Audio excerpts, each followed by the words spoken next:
how do you plan to charge your users? Which is the business model, and which of these business models do you fit in? So roughly there are 9 business models. I mean, I would say 99% of you should fit into one of these categories. If you don't, you're probably building something that's incredibly hard, which is what we call moonshot. So what is an enterprise business model? This is a company that sells software or services to a large enterprise. Pretty simple. Very few startups do that. So I would imagine very few of you are planning to launch something from day one that sells to, say, Facebook or Google or Apple or any of them. The second business model is SaaS, which is probably where most of you fit in, especially if you're in B2B or servicing to other companies. You're all probably thinking of SaaS model. It's a very prominent model these days. You see a number, all these YC startups, Segment, Ironclad, Sendbird. They all started with SaaS model right from day one. SaaS is software as a service. In terms of business model, it's really subscription business. You charge something monthly for a software that you provide.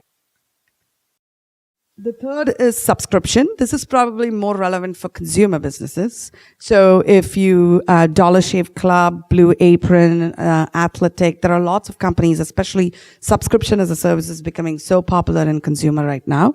It's very similar to SaaS, but it has a slight nuance. So similar to SaaS because you have MRR, which is recurring, right? You may have signed up a Netflix annual subscription. It's recurring. It's monthly recurring. The two differences is instead of looking at ARR or any of that, we actually say measure your monthly growth and unit churn, not dollar churn. Why is that? Because if you're selling to companies, usually your subscription is more value, right? It's like they're paying $2,000, $5,000. So there, if you lose a customer, the impact on revenue is a lot. So you should really look at revenue churn. If you look at Netflix, everybody pays $7 or $10 per month. So it's about volume of customers, which is why we say pay attention to growth, because you need to make sure that the number of users using Netflix continues to increase, and you measure unit churn, not necessarily, because if you lost a customer who's paying $10, it's $10. But if you lost 1,000 customers paying $10 each, that's significant. The next is transactional businesses. This is probably more new in the sense that's happened in the last 8 to 10 years.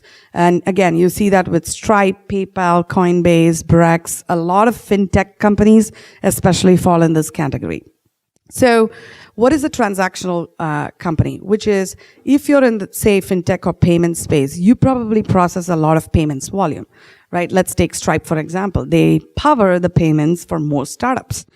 And so every startup's payment volume goes through Stripe. That's the transactional business. But Stripe collects a fee for the transaction. So if you're a type of business that processes someone else's payments volume, then you should put yourself in the transactional bucket. Next is marketplace. Again, this is more similar. It looks like transaction, but it's different. It's typically used by consumer companies. So Airbnb, eBay, are all good examples of marketplace. What's a marketplace? You have two sites. So in Airbnb, you have hosts and guests. Guests go to the platform, select a room, book it, the host is happy. That's a marketplace. E-commerce. E-commerce is, literally you have certain goods to sell, you're selling them online, people are ordering it. Warby Parker, Bonobos, Mimibox, a lot of them. That's what we would characterize as e-commerce, which is you make the products or source the products, but ultimately it's your brand and someone's coming to the brand to purchase it. Advertising. We see far fewer companies in the advertising space these days. But if you happen to be in that space, then, the common companies that are analogs for you are Snapchat, Twitter, Reddit. They all have a huge social network that come to their site for different reasons, but the primary monetization model is advertisers advertise there, and the companies make money from advertisers. So at this stage, because you probably will never be monetizing if you're in the advertising business, it's all about the users. And so when it comes to users, there are really only 3 things that matter. Daily active, monthly active, % logged in. So who are the users who use your app daily? So make sure you really define what active is and hold yourselves to that metric. The other one is hardware. It's again very similar to e-commerce because at the end of the day, they're selling a device. So if you're Fitbit, GoPro, Xiaomi, we'd say you're in the hardware bucket. As you can see, it's very similar to e-commerce where you look at monthly revenue, compounded monthly growth rate.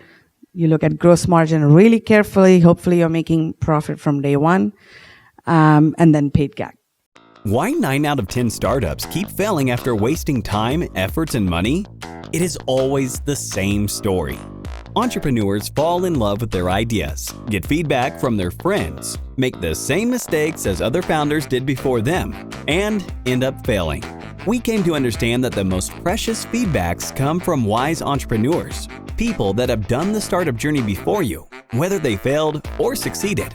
Whizpreneur is an online platform where people with ideas get honest feedback from wise entrepreneurs before investing too much time, effort, and money.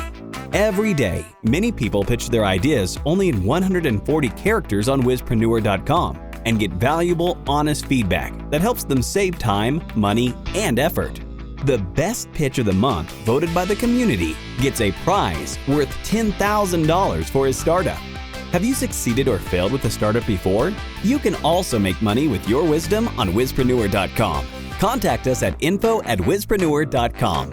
Together, we can all improve the success rate of startups if we share our wisdom with new entrepreneurs on Whizpreneur.com. Join the community today at Whizpreneur.com. Whizpreneur.com.